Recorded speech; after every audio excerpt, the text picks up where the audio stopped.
اعوذ باللہ من الشیطان الرجیم بسم اللہ الرحمن الرحیم۔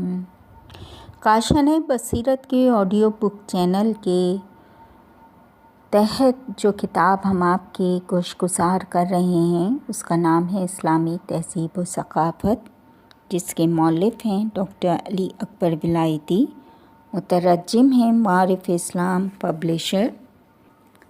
باب نمبر 2، اسلامی تمدن کی تشکیل کا پس منظر۔ اسلامی تمدن میں علمی مراکز، اب ہم یہ صفحہ نمبر 39 سے شروع کر رہے ہیں۔ ہیڈنگ ہے اسلامی تمدن میں علمی مراکز۔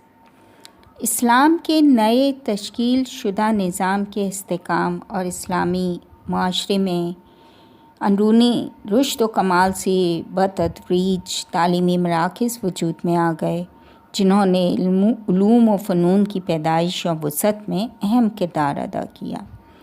پہلا تعلیمی ادارہ کہ جو اس عنوان سے وجود میں آیا، اس کا نام بیت الحکمت تھا۔ یہ بغداد میں تعمیر ہوا اور حکومتی خزانہ یا بیت المال کی رقم سے چلتا تھا۔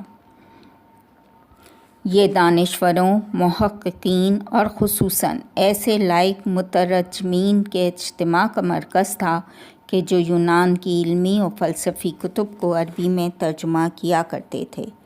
بیت الحکمہ کہ جو مسلمانوں کا بغداد میں یہ پہلا کتب خانہ تھا، اس کی بنیاد ہارون رشید نے ڈالی۔ اس سے پہلے منصور عباسی کہ جس کے زمانے میں ترجمے کے کام کا آغاز ہوا تھا، اس نے حکم دیا تھا کہ دیگر زبانوں سے کتب کو عربی میں ترجمہ کیا جائے۔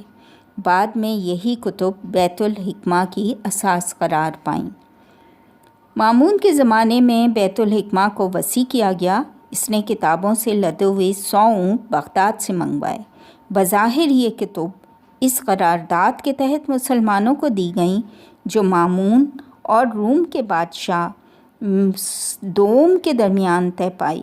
نیز مامون نے 3 لاکھ دینار ترجمے کے کام پہ خرچ کیے۔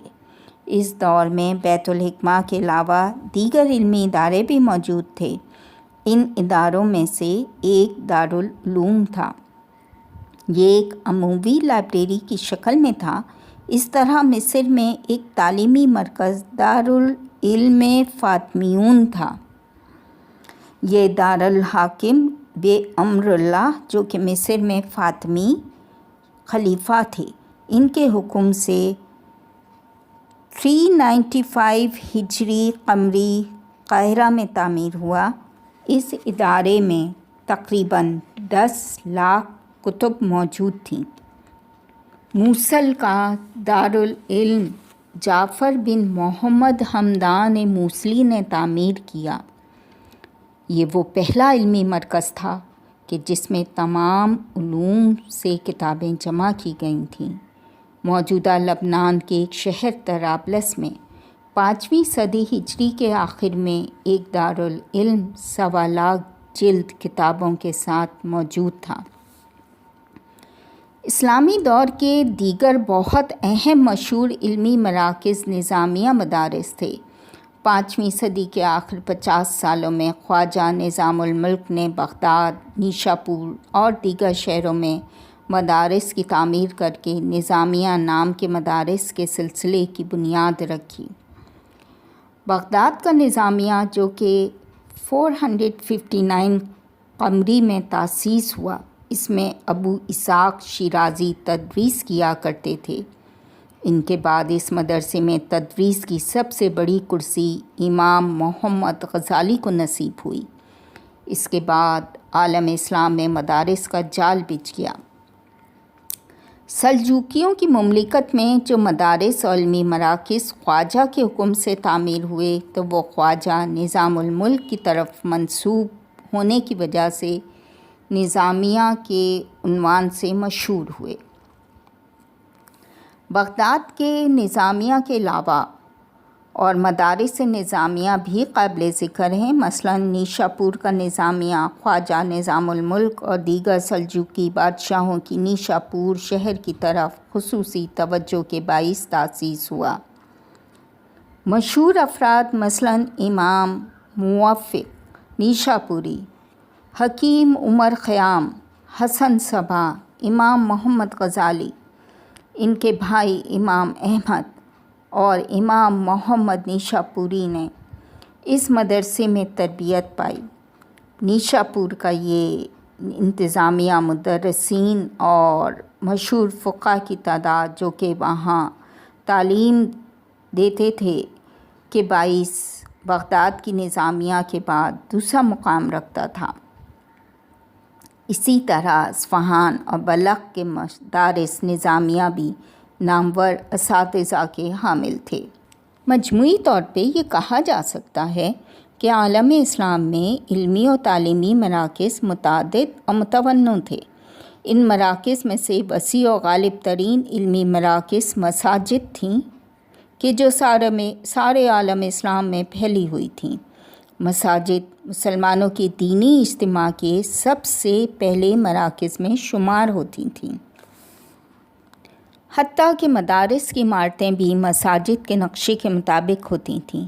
ایسی معروف مساجد جو اپنی تاسیس کے آغاز میں یا کچھ عرصے بعد ان میں لائبریریاں بھی تشکیل پائیں، عالم اسلام کے اہم شہروں میں بہت زیادہ تھیں۔ مثلاً مسجد جامع بصرہ، مسجد جامع فسطاط، مسجد جامع کبیر قیروان، مسجد جامع اموی دمشق، مسجد جامع زیتونہ جو کہ تیونس میں ہے، مسجد جامع قروبین فاس اور مسجد جامع القصیب اصفہان۔ عالم اسلام کے اسپتال کے جنہیں مارستان بھی کہا جاتا تھا، مریضوں کے علاوہ ساتھ ساتھ اطباء کی تحقیق و مطالعہ کے مراکز بھی شمار ہوتے تھے۔ ان میں صرف اسی علم پہ لائبریریاں بھی تھیں، مثلاً مارستان فسطاط، مارستان الکبیر منصوری قاہرہ، مارستان نوری بغداد، روی کا اسپتال۔ اس طرح علمی مراکز میں رصد خانے، علم و حیات کے مراکز بھی تھے۔ عالم اسلام میں بہت بڑے متعدد رصد خانے تعمیر ہوئے جن کا شمار دنیا کے سب سے بڑے اور اہم ترین رصد خانوں میں ہوتا تھا، کہ جن میں علم ریاضی و نجوم کی جدید ترین تحقیقات ہوتی تھیں۔ رصد خانوں میں اسلامی دانشوروں کے بہت سے انکشافات اور تحقیقات صدیوں بعد بھی یورپ میں تجزیہ و تحلیل کا مرکز قرار پائے۔ ان رصد خانوں میں اہمیت کے لحاظ سے مثلاً مراغہ اور سمرقند کے رصد خانوں کا نام لیا جا سکتا ہے۔ ان تمام اسلامی تعلیمی اداروں میں دو علمی مراکز بہت زیادہ اہمیت کے حامل ہیں۔ ان دو میں سے ایک رباع رشیدی ہے کہ بہت سے علماء کی آمد و رفت کا مقام تھا کہ جو وہاں علمی کاموں میں مصروف رہتے تھے۔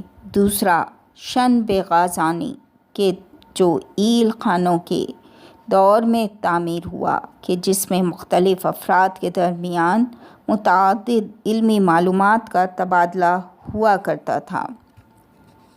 یہاں تک ہم نے صفحہ نمبر 41 تک پڑھتے ہوئے اپنا دوسرا باب کمپلیٹ کیا ہے۔ اب انشاءاللہ تیسرا باب جو کہ اسلامی تمدن میں علوم کی پیش رفت ہمیں بتائے گا، اس کو ہم انشاءاللہ شروع کریں گے۔